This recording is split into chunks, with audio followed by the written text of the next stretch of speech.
Hi everybody, it's Gordie here from Redmayne Smith and I hope you're doing well. Redmayne Smith operate right here in the UK and we help people that want to invest in property. They may already invest in property, but they may not have the contacts, they may not have the knowledge, the best areas. And what we do here at Redmayne is we support these people. We support them building their wealth for themselves, but most importantly, for their family. We work in the off-plan development arena and we also work with built properties as well.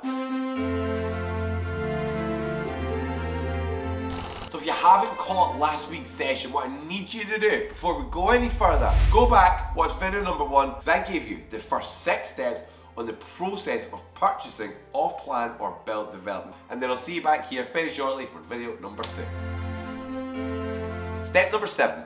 You are coming up to exchange. So what do you need to do to exchange? Well, obviously, all the other steps, you need to make sure the contracts and all that is signed, sealed and delivered. What you then need to do is then you need to pay your deposit before exchange. Industry standard deposit is 20%. So you're purchasing a £200,000 apartment, you're gonna have to pay £40,000 down before exchange. Now, exchange within the off-plan and the build development world is usually within 28 days. Pretty much back at the start, I'm going to say in point number 2, you have to pay a £5,000 reservation fee.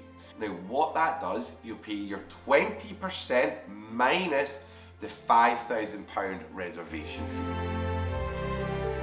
Now, this is really going to depend if it's a built development or an off-plan development. If it's a built development, you are going to have to get a mortgage pretty quickly. So what we'll do at the back end is we're going to support you with finding a mortgage broker. Now what we'll always suggest is you need to go and speak to roughly 3 different brokers because you want to try and get the best rate. Now that's if it's a built development. If it's off-plan, we will be back in contact with you 4 to 6 months prior to the property being finished. That's to get your paperwork ready and just to make sure once we then go to get your mortgages that everything's in place. But please, again, don't worry, we've got your back in that.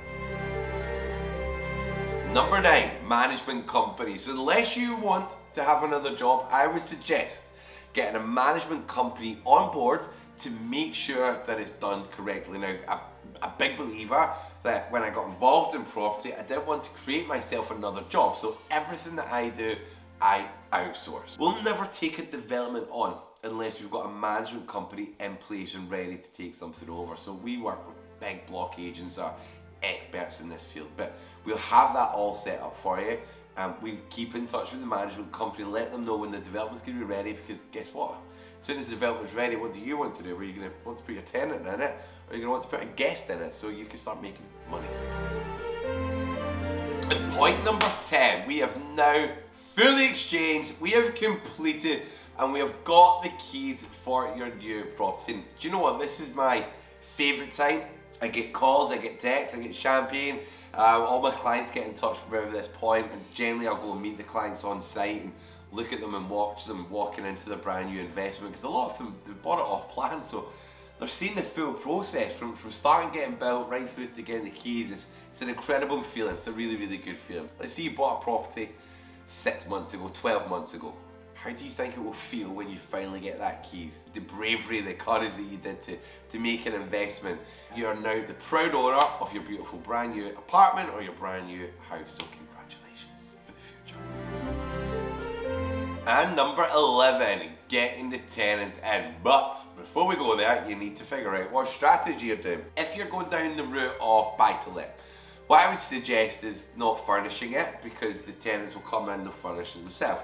If you're going down the route of serviced accommodation, you've got to furnish it. You cannot have guests come and staying in an empty apartment. We'll put you in touch with companies that can actually come in and furnish the properties for you. I mean, some of these companies will come in and furnish everything within a 4-hour period. Pictures on the wall, cutlery, beds made up, bedding put on. It's incredible. And they'll come in 4 hours, bish bash bosh, they're in and they're out, and that's getting your property ready for serviced accommodation. But listen, again, we've got the contacts, we've got the support in the back end for that. Number 12 is getting the first paycheck, and you've literally seen this property get built from the ground up, you know, and you're now making money from it. But either way, you need to make sure you're getting paid for it every single month. If it's with a management agency for buy-to-let and serviced accommodation, they'll collect all the money and they'll just make the single payment out to you once every single month. You'll see the money coming in from the cash flow. What you won't see is the capital growth and the capital appreciation that your property is also going to be getting. So if you enjoyed that, please make sure you like and you also subscribe. But before you go anywhere, I'd like to invite you to book a call with one of my property consultants. They will do step one with you. They'll look at the areas, they'll do a fact find with you, show you the different developments, and we may even do some work together. We don't know, but what I need you to do is click the link below, book that call, have a one-to-one chat, completely complimentary on us, and see if we can help build you, build your future, and build your family's wealth. Have a great Christmas and Happy New Year.